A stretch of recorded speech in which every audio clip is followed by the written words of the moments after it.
Hello, ladies, gentlemen, everything in between, and neither. Today I want to talk about Assassin's Creed Valhalla. A review, so to say. But before I get into this, follow me on Instagram and Twitter at CommanderNici, just like my channel name. And I'm gonna do it as such. First I'm gonna talk pretty spoiler-free about the game, my general thoughts, and then I will head into spoiler territory. I will give you a warning, so if you at that point want to click out of the video, feel free to do that. So let's get into this. So first of all, let me just start with saying it was a fun game. Like, pretty solid. But it didn't really feel like an Assassin's Creed game anymore.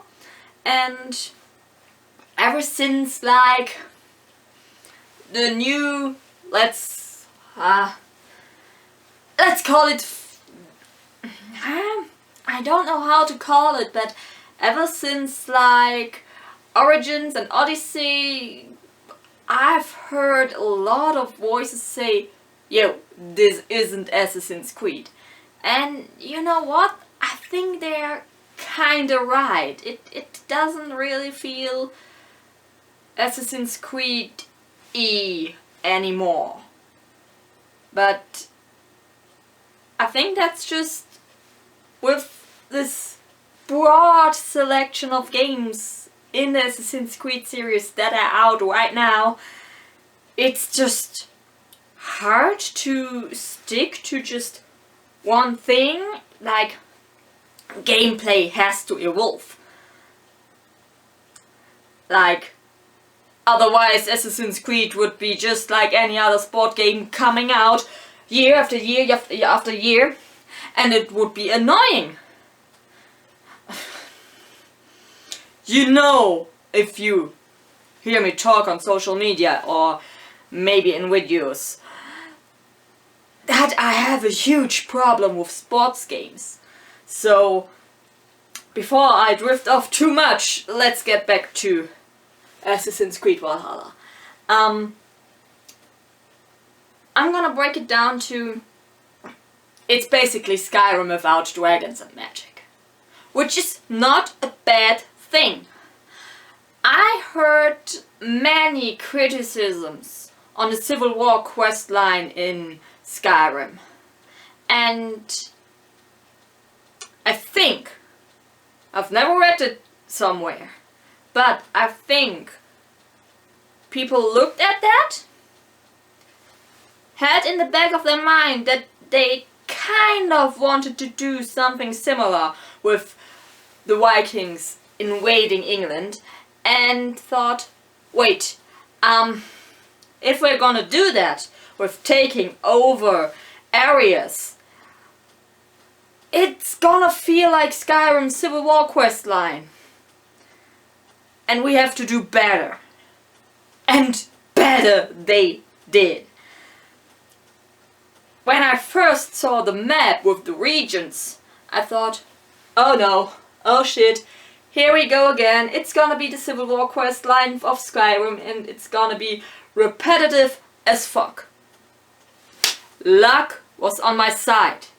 It wasn't repetitive at all.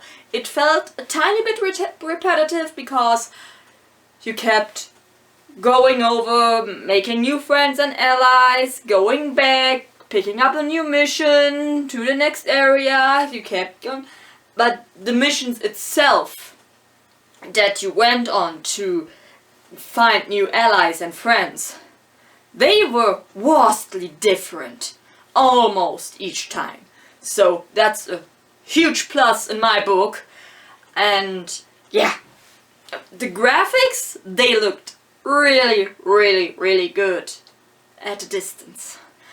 Up close, some stuff like, I don't know, trees and grass, plants, food on the tables, they didn't look as good. I don't want to say low res, but something in comparison with the overall good looking rest just didn't sit well with me on some details, and that was kinda weird in a game that's ported to next gen 2, and I'm not sure how it will look like that, but as soon as I get a PS5 I'm gonna look at it there, but that's not gonna be anytime soon. The game also had a lot of pop culture reference, like, have you heard of the Florida man who had a bullet stuck in his head and went to the ER for headaches? Well, say hello to X-Men and look at him. He is hilarious. He's probably the most liked random encounters in the game. Like, I heard, like, oh my god, this is funny. There was an entire gaming article on it that explained the encounter, and it was hilarious that people were so happy about it, and I'm pretty sure, even though I have seen no confirmation on that, that's pretty much a reference to the Florida man with the bullet in its head. And yeah, like, the animation looked fine, except for the weird hand movements they made. Like, I'm doing hand movements now too, but the hand movements didn't look fine. They looked weird. I don't know how to explain it, but they looked just weird. And one thing that bothered me so much was that the hair kept clipping through parts of the armor and outfits, and like, no! Something like that shouldn't happen in this gaming generation. It just doesn't look good. I'm sorry if I'm being too angry about it. I'm gonna make an extra video about it because it bothers me so much. And like, yeah, if you don't overthink the game, it's fun. Like, absolutely no problem. Sometimes the loading screens felt a little too long. I'm not sure if it's because I just play on a regular PS4 Slim and not on the PS4 Pro, or I don't know how well the loading screens perform on Xbox or on PC. Like, I can't speak for that. Also, the game crashed a few times, and I'm not sure if it was the game's fault or my PlayStation's fault. I can't tell, but it was pretty annoying. And when I started playing the game, I obviously picked female Ivor because I wanted that sweet lesbian romance that I thought I would get, but I'm gonna get to that later. And I actually planned on playing it in the Animus Pix Ivor's appearance mode, but now I'm not gonna do that anytime soon because this game was a lot. Like, I finished it around 70 to 80 hours in, and well, I did some exploring and side quests. Like, I did the entire Dream Valhalla arc. That took probably a lot of time, and the game started feeling pretty slow around like 45-50 minutes in, and hours. I mean hours. It would be a shit game if it wasn't even an hour in and you would be bored. no. The beginning of the game was pretty strong and interesting and fun, like A+. But it would definitely be not enough or felt too forced and rushed if it would play out on a shorter time. So that's like kind of the problem of getting it balanced. Like, it definitely felt way too long, even for an open world game with a grand story like that. But anytime shorter, I don't know. I think having it be shorter would make it feel rushed. So I'm not sure how to balance that, make suggestions how to make it feel better. And yeah, also it felt pretty brutal at times, like I have no problem with gore and violence in games, but I feel like after playing The Last of Us 2, I'm like not more squeamish or something, but violence in games hits different after The Last of Us 2, and Assassin's Creed Valhalla just felt like they tried to one-up The Last of Us 2 in their violence. Like, some fatality kills when I were defeated an enemy were just like way too much. Like, oh my god, no! That's like, fuck. I mean, sure, the game is like 18+, so yeah, whatever, the age rating should have me be warned, but still, like, it had some fun with mechanics like the flighting, which also reminded me of the talkback challenges of Life is Strange Before the Storm, but like,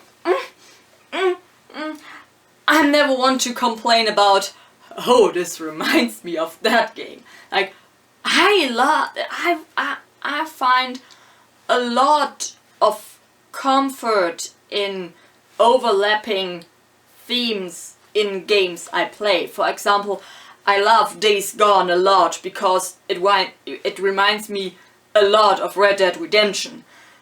And so the things that I felt were similar to other games were great. Like, I started off this review with saying it's like Skyrim without dragons and magic. So take that as it is. I know it's not a good way to say praise to things, to compare it to other things, but that's just the way my brain works. If I say it's like the other game or thing that I love, that's, even though it maybe doesn't sit well with some creators, it's an honest compliment.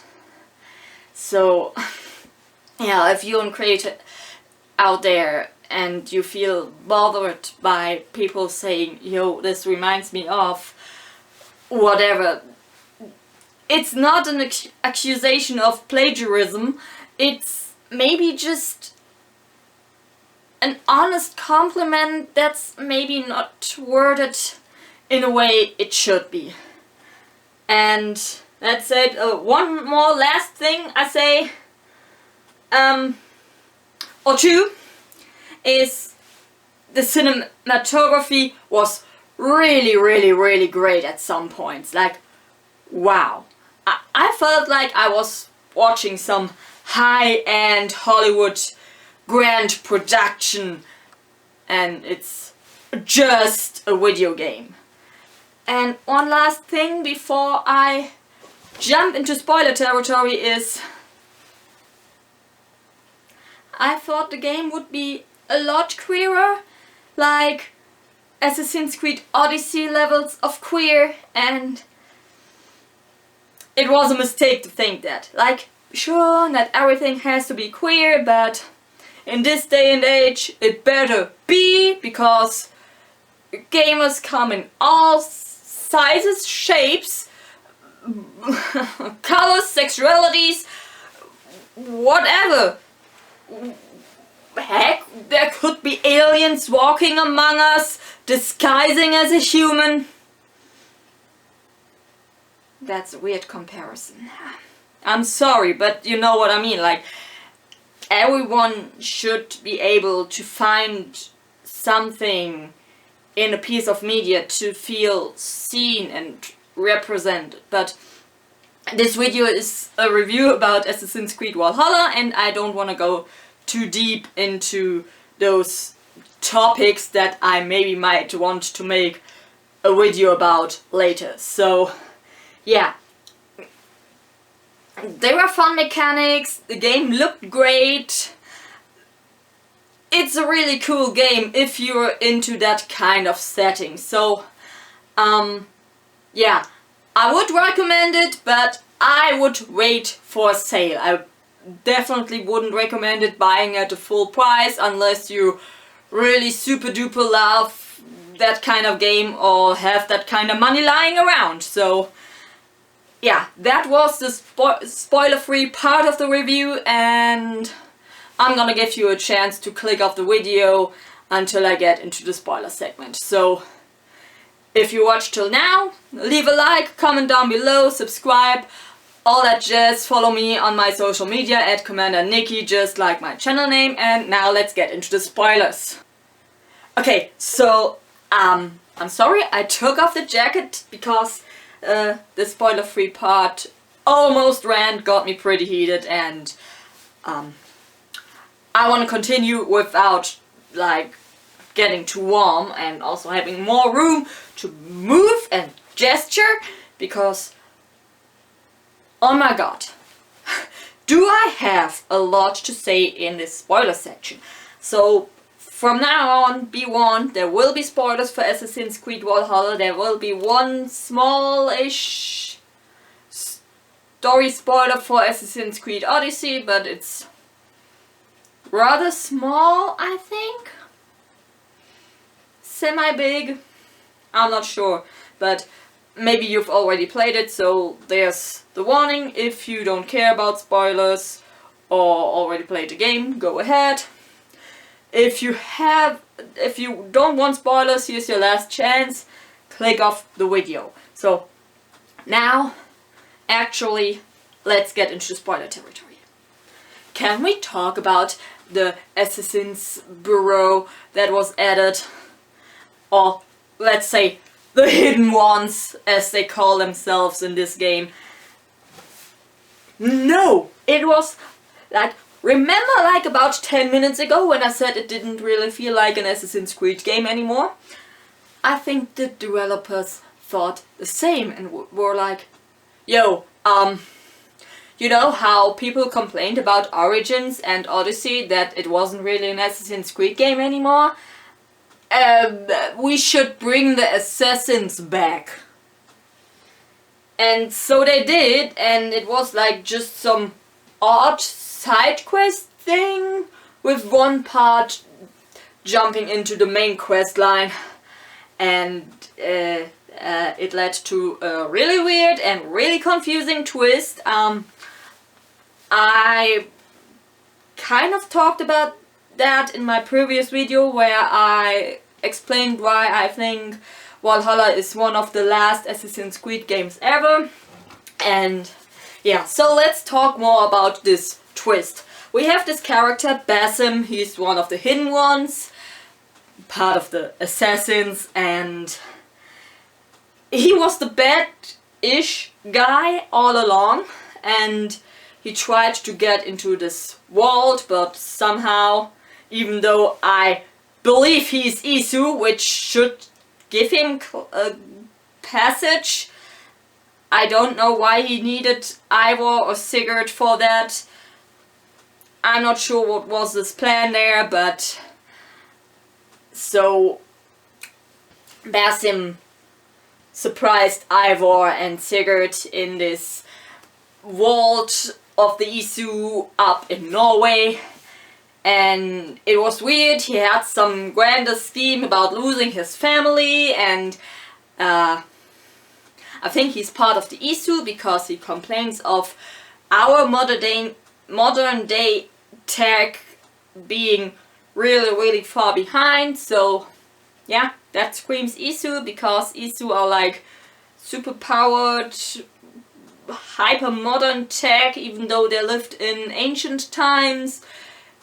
It's complicated to explain, it's confusing, and I don't like this Isu story part that kind of sweeps around the whole thing and goes into the modern timeline stories and also ties a little into the eras they cover in the games.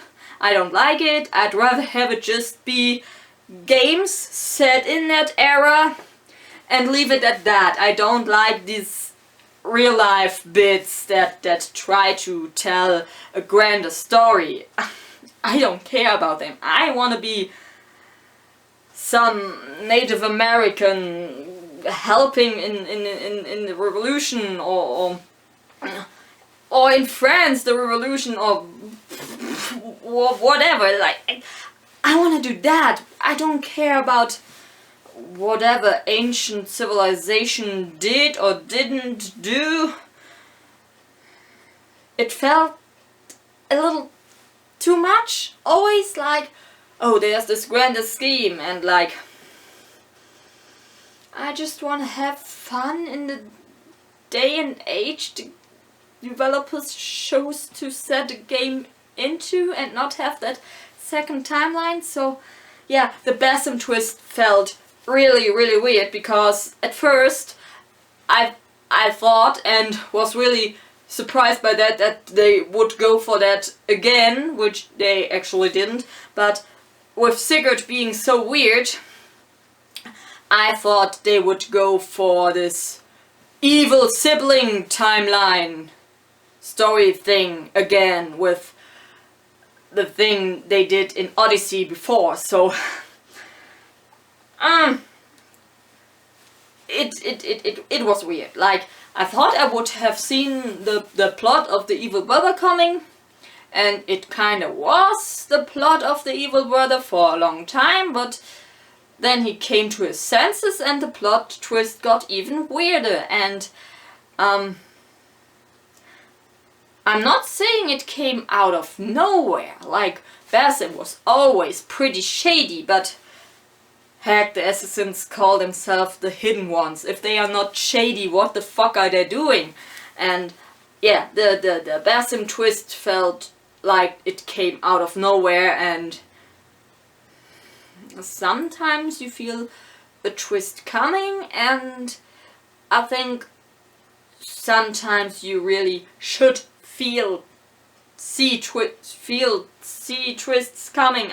I'm not making sense, I'm sorry, but you probably get what I mean. Like, a twist shouldn't come too surprising.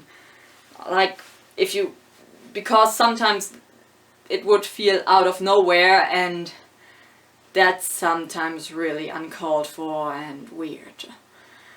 I don't like such twists. Let's get into the romance bit, because oh my god, do I have a bone to pick with that. Like, as I said before, I thought the romance would be a lot queerer, and I mean, it's queer depending on who you romance and what you pick your Ivor to look like. And the romance with Sigurd's wife, Randvi, felt, first of all, it felt like cheating, so that's why I first refused Randvi when she came up to my Ivor and confessed her feelings to her. Later, then one in-game day later, I had the option to talk to her again, to reconsider my Ivor's feelings to her. And then after the main story, there is one little side quest bit where she talks to your Ivor again, if you haven't romanced her until then, and confesses her feelings again. And by the time she confesses her feelings, the last bit after the main story, she also has broken up with Sigurd because their marriage was never because of love, but because of bonding to clans, which I didn't really figure out until I read Randvi's diary piece of paper thing that talked about how she doesn't like Sigurd very much and how she likes Ivor. It was just a small note, but so the romance with Randvi practically felt like the canon choice, but well, because I do like Randvi, I actually chose my Ivor to be with her after I finished the main quest line, and I was disappointed because the romance feels so empty. Before that I had romance the hunter of the settlement, Petra, and it was nice with her. Like, you could do like fun little date mini games like archery or this cool dice game that they have and that stuff, and it felt nice. It felt kind of like an actual romance should feel like. I'm since always single, I can't tell, but the romance with Petra felt pretty cool and alright. And I had my Ivor break up with her for Randvi because I didn't want Ivor to cheat, so I had my Ivor tell Randvi that she liked her, then broke up with Petra and found out that that was a big mistake because Randvi doesn't have those dating mini games. Like, I'm disappointed. And there was one character, Dag. He is like the main supporter of Sigurd, like his the second left hand, because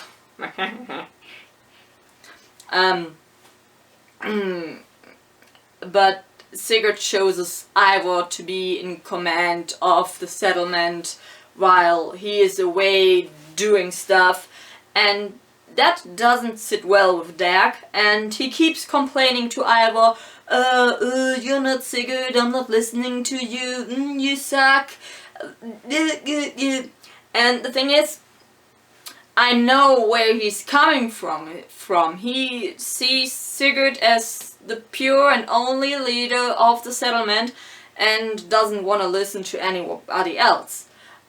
The problem is, if you're playing as a female Ivor, what Dag is saying feels so painfully misogynistic. It's horrible. So I killed him the first time the game gave me the chance. It was a fair battle, and I gave him his weapon to go to Valhalla because only people who die with their weapons in their hands go to Valhalla, apparently. But yeah, so I at least had my Ivor give him an honorable death. Like, he defended the honor of Sigurd and his own honor. It was okay, but what he said felt really painful to listen to him every time he opened his damn mouth, especially as a woman playing a female character. It felt really bad, and I really didn't like that part. The Asgard quest line with the dream sequence. It was cool, definitely. It was fun. New perspective, but at the same time it also felt like they did the whole Elysium thing again that they had in Odyssey. So it felt like kind of copy-pasty, which I, in this case, actually didn't like. The settlement. Let's talk about the settlement. Oh my god, is it bad? Oh, that's actually just a non-spoiler thought, but I'm just letting it be here because I don't know. I don't care anymore. The settlement was so bad. investing in it felt pretty empty, like except for investing in unlocking shops, it was okay. Like, but the feast buff that came later, you don't need it. By the time you have all the benefits of the feast buff unlocked, you're also pretty overpowered and overleveled on your own. You don't need some buff to help you on your stuff. I mean, I play on easy, as I always do, because I want to enjoy the story. Excuse me. And like, it feels like a total useless mechanic to upgrade your settlement. It's bad. The Samhain quest was super fun, like when you tried to trick the druid into thinking you're some kind of spirit with the costume, and I wish there was an option to keep the cloak with the skull for no matter what area of the game you enter. You sadly only get it when you put up your cloak in the area that the Samhain quest took place in, which is sad because this skull cloak looks so cool. Like, I want to run around all of Viking and invaded England and have fun as some cool... I love the design of this cloak. It's so good. I'm sorry that I'm being so excited about it. And like, there was another part of the main quest line that really sucked. It was like around the Yuletide chapter.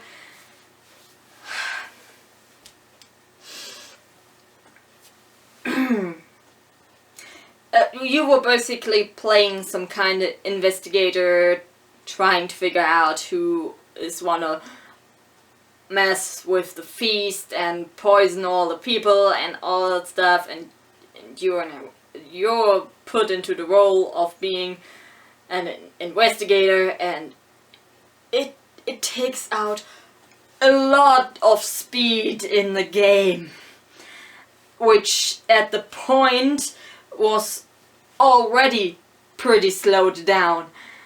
It really didn't help.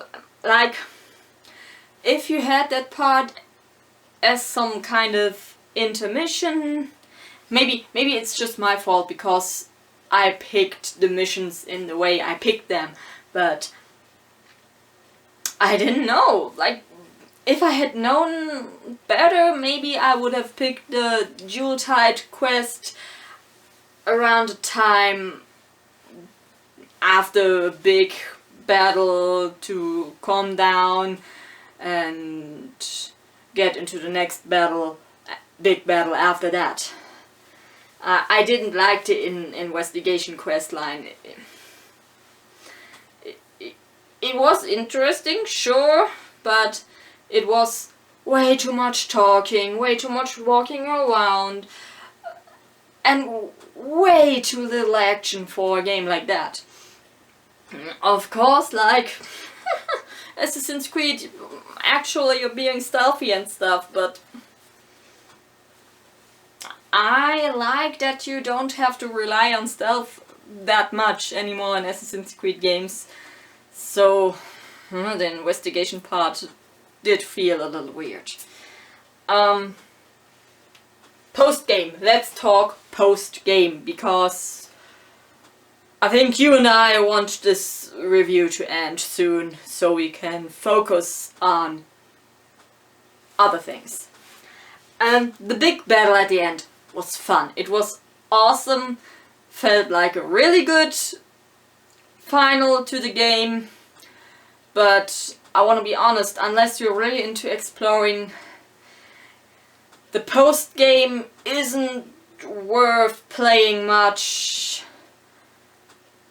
after you finish the great big battle. Maybe you're like some kind of collector or 100% run, unlock all trophies kind of person, but to me, the game is over and I'm just gonna pick it up when I feel like playing something in that setting. So yeah, I think that were all my spoiler parts. Yeah, so overall the game was fun, but definitely buy it when, well, if you're watching this you've probably already buy it or bought it. But yeah, so it was a fun game, but I kind of regret buying it at full price. Sure, I could have looked at reviews, but reviews also called The Last of Us kinda different things, and I enjoyed that, playing it almost day one, and I don't regret buying The Last of Us 2 at full price. So let's leave it at that. If you watched until now, good job, I'm proud of you. Leave a like if you want, comment down below, what do you think? What are your thoughts on Assassin's Creed Valhalla? Do you agree with me? Do you have something to add? Come interact with me on my social media, at Instagram and Twitter, at CommanderNici, just like my channel name. Subscribe if you haven't already, and until I figured out what I can upload next, watch my other stuff. Bye.